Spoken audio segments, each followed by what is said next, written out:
The new Super Warthog is finally ready for battle. This fourth-generation fighter jet, renowned for its survivability, doggedness, firepower, and ability to lay waste to attack tanks, just got an upgrade that has made it even more feared by other nations and powerful. These mind-blowing upgrades have equipped the Warthog with the ability to withstand advanced threats, preparing it for battle. The air fighter has withstood the test of time, and with these new capabilities, the A-10 is definitely here to stay. What are the new capabilities of this improved fighter jet? Do these upgrades make it formidable against advanced threats? Join us as we explore the features of the newly upgraded Warthog that the United States is finally testing. The A-10 Thunderbolt, also known as the Warthog, is a single-seat and twin-engine attack aircraft that is specifically designed to support ground troops by attacking enemy tanks and vehicles. This fighter jet is the only U.S. Air Force aircraft built solely for close air support and is renowned for excelling at what it does. This aircraft can also perform a role known as Forward Air Controller Airborne, which is to guide other aircraft in attacking ground targets. And in this role, it is called the A-10. Unlike other fighters, the Warthog was created to be tougher and even more powerful than the Douglas A-1 Skyraider. Its design includes a strong 30mm GAU-8 Avenger gun and 1,200 pounds of titanium armor that helps to protect the pilot and key parts, allowing it to withstand damage and keep flying. But that's not all. The A-10 can take off and land on short or rough runways, and just as you know, not just any fighter jet can perform this function without getting damaged. This feature makes the fighter useful in battle zones because it is rugged and designed for harsh conditions. Also, its simple design makes it easy to maintain with minimal facilities. It's no wonder the Warthog has seen action in many major conflicts like the Gulf War, the Balkans, Afghanistan, the Iraq War, and against ISIS in the Middle East. If this air fighter is as unique as it is without an upgrade, picture how formidable it is now with the recent upgrades. Simply incredible. Before we get into the recent upgrades on the Warthog, let's check out the main version and the designs. The A-10A is the main version, although one prototype with 2 seats was made to test night missions. In 2005, the remaining A-10As were upgraded to the A-10C version, which has modern avionics and can use precision weapons. Despite the uniqueness of the Warthog, the United States Air Force had planned to replace the A-10 with the F-35 Lightning II, but this decision is still seriously debated. However, they came to a conclusion and the Congress allowed the Air Force to start retiring a few A-10s in 2023, but any further retirements are on hold until the Air Force can prove that the F-35 can replace the A-10's close air support role. And well, they are still in the process of finding proofs. What led to the creation of the strong fighter jet, and why is the Congress reluctant to retire them? Here is why. After the Second World War, the development of attack aircraft in the U.S. slowed down, and efforts and resources were focused on the development of very fast fighters that are designed to carry nuclear weapons, like the McDonnell F-101 Voodoo and Republic F-105 Thunderchief. However, this decision had its repercussions because when the United States entered the Vietnam War, the main ground attack aircraft was the older Douglas A-1 Skyraider. While effective for its time, the A-1 was slow and vulnerable to ground fire, and this led to the loss of over 266 A-1s in Vietnam. But that wasn't the only downside. The A-1 also lacked sufficient firepower, making it even more vulnerable to attacks. Of course, the situation led to requests for a specialized attack aircraft that would be more effective against advanced threats and perform way better than the A-1. On June 7, 1961, Secretary of Defense Robert McNamara directed the USAF to develop 2 tactical aircraft, one for long-range strike and interdiction, and the other for fighter-bomber missions. The first was the Tactical Fighter Experimental, which became the General Dynamics F-111 Aardvark, while the second was filled by the Navy's McDonnell Douglas F-4 Phantom II. Although the Phantom was a successful fighter bomber, it had a short loiter time and poor low-speed performance. It was also costly, with a flyaway price of $2 million in 1965 and operating costs of over $900 per hour. The USAF decided to adopt a low-cost aircraft to supplement the F-4 and F-111. Initially, they considered the Northrop F-5, which had air-to-air capabilities. However, a 1964 study shifted the focus to the cheaper A-7D variant of the LTV A-7 Corsair II, leading to a contract. But the cost of the A-7D doubled due to demands for a better engine and new avionics. During this time, the United States Army started using the Bell UH-1 Iroquois helicopter. Originally a transport aircraft, it was later modified to carry more machine guns, creating the helicopter gunship role. This was effective against lightly armed enemies, and new gun and rocket pods were added. The Bell AH-1 Cobra, an attack helicopter with long-range tow missiles capable of destroying tanks from a safe distance, was then introduced. The Cobra was so effective that the U.S. military changed its European defense strategy to use anti-tank helicopters instead of relying on tactical nuclear weapons. The Cobra was a quick adaptation of the UH-1, introduced in the mid-1960s as a temporary solution until the Army's Advanced Aerial Fire Support System was ready. The Army chose the Lockheed AH-56 Cheyenne, a faster attack aircraft, for initial production. The development of these anti-tank helicopters worried the USAF. A 1966 study showed gaps in their close air support capabilities, which the Cheyenne could fill. The study recommended developing a simple, inexpensive, dedicated COAS aircraft that was at least as capable as the A-1 Skyraider, along with new tactics and procedures for using it. On September 8, 1966, General John P. McConnell, the USAF Chief of Staff, ordered the design, development, and acquisition of a specialized CAS aircraft. On December 22, a directive was issued for the AX CAS aircraft, and the AX Program Office was established. On March 6, 1967, the USAF asked 21 defense contractors for information about the AX. Again, 3 years later, the United States Air Force issued a more detailed request for proposals, and this time with more desperation, because the threat from Soviet armored forces and the need for all-weather attack operations had grown uncontrollably. They also had new requirements for the aircraft, which includes a design for a 30mm rotary cannon, a maximum speed of 460 miles per hour, a takeoff distance of 4,000 feet, an external load of 16,000 pounds, a 285-mile mission radius, and a unit cost of $1.4 million. A separate request was also issued for the 30mm cannon, requiring a high rate of fire and muzzle velocity. As a response to USAF requests, 6 companies submitted their proposals. However, only Northrop and Fairchild Republic were chosen to build prototypes: the YA-9A and YA-10A. General Electric and Philco Ford were selected to build and test the GAU-8 cannon prototypes. 2 YA-10 prototypes were built and first flown on May 10, 1972.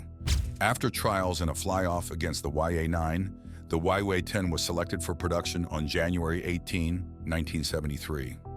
General Electric was chosen to build the GOU-8 cannon in June 1973.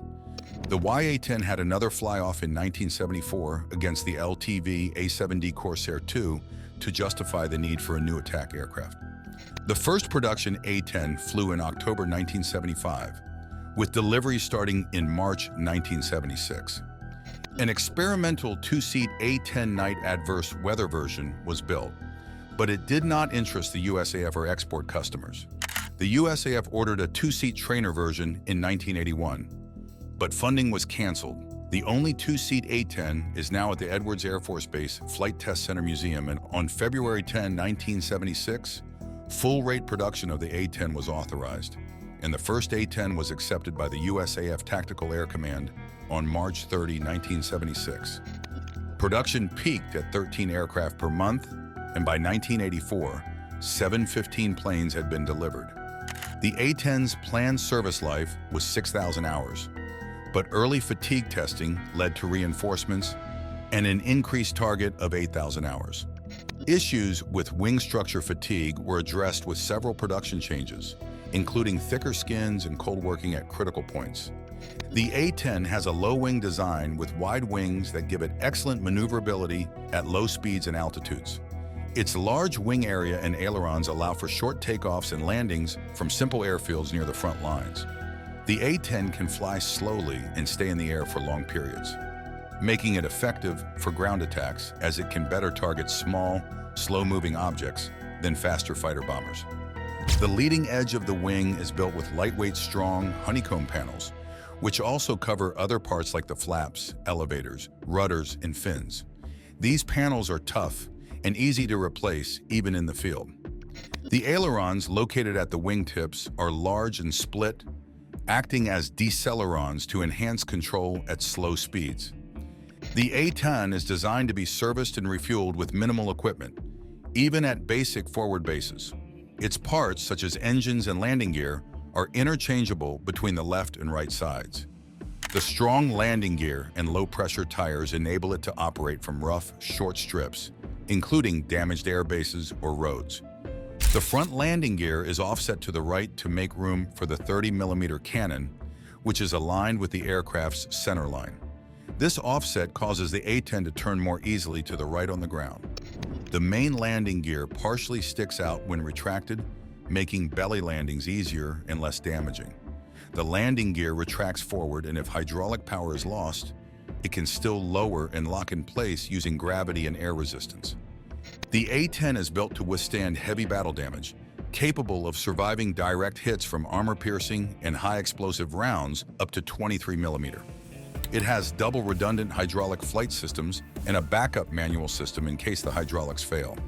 This backup system allows the pilot to control the plane and return to base, although the controls require more effort to operate. The A-10 can still fly with one engine, half a tail, one elevator, and part of a wing missing. It is equipped with flares and chaff to defend against missiles and enemy aircraft. The cockpit and flight control systems are protected by 1,200 pounds of titanium armor known as the bathtub, which can withstand 23mm cannon fire and some hits from 57mm shells. The armor is made from titanium plates of varying thickness and includes a nylon spall shield to protect the pilot from fragments. The front windscreen and canopy are resistant to small arms fire. This durability was demonstrated when Captain Kim Campbell safely flew her heavily damaged A-10 back to base using manual controls during Operation Iraqi Freedom in 2003.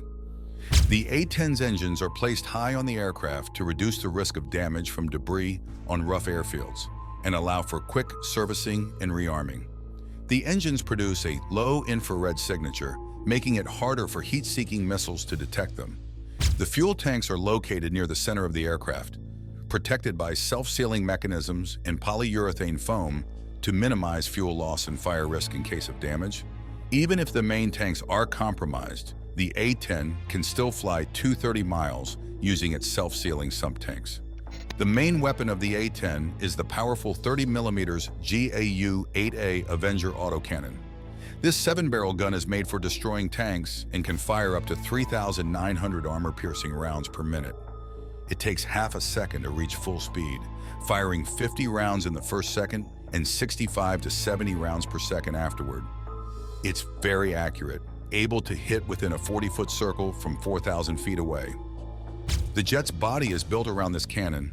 The gun is slightly to the left, but the firing barrel is aligned with the jet's center. The ammo drum can hold up to 1,350 rounds, but usually carries 1,174 rounds. The rounds are protected by armor plates that can explode incoming shells. It also uses the AGM-65 Maverick missile, which can hit targets from a longer distance than the cannon, reducing the risk from anti-aircraft defenses. Other weapons include cluster bombs and Hydra 70 rocket pods. The airfighter can carry GPS and laser-guided bombs, and usually has an electronic countermeasures pod and 2 Sidewinder missiles for self-defense. The A-10 is painted with different camouflage to make it harder to see when flying low. Various paint schemes have been tested, including a peanut scheme and winter colors.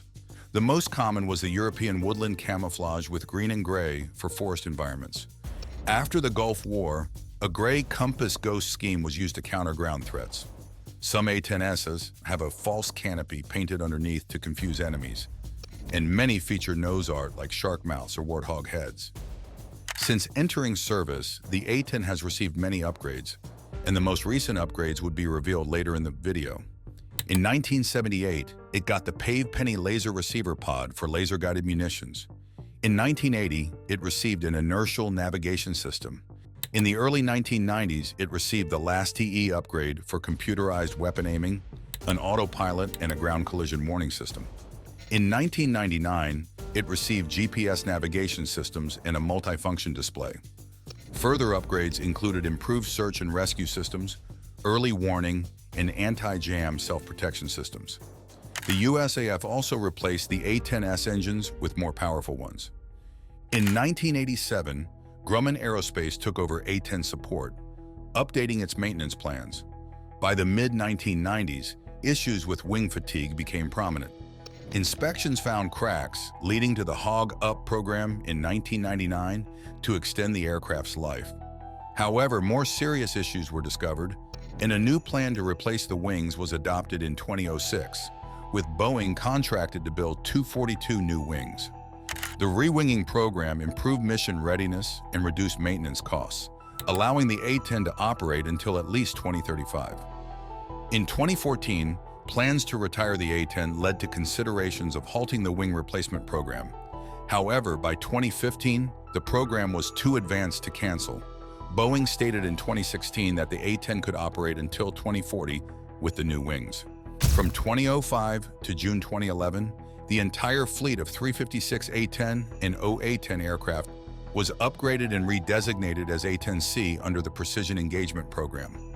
These massive upgrades included all-weather combat capability, an improved fire control system, electronic countermeasures, smart bomb targeting, and a modern communications suite with Link 16 radio and satellite communications. The cockpits were also upgraded with 2 multifunction displays and a HOTAS configuration, combining elements from the F-16 and F-15 controls. The Government Accountability Office estimated the cost of these upgrades and service life extensions to be $2.25 billion through 2013. In July 2010, Raytheon was contracted to integrate a helmet-mounted integrated targeting system into the A-10C. The last TE system was replaced with the integrated flight and fire control computer as part of the Precision Engagement upgrade. Throughout its life, the A-10 has received multiple software upgrades. Although plans to retire the A-10 in February 2014 initially halted some of these upgrades, the Secretary of the Air Force, Deborah Lee James, ordered that the latest upgrade, Suite 8, continue due to congressional pressure. The Suite 8 includes IFF Mode 5, which enhances the A-10's ability to identify itself to friendly units. Additionally, the Pave Penny pods and pylons were removed and replaced by AN/AAQ-284. Lightning at or Sniper XR targeting pods, which have laser designators and laser rangefinders.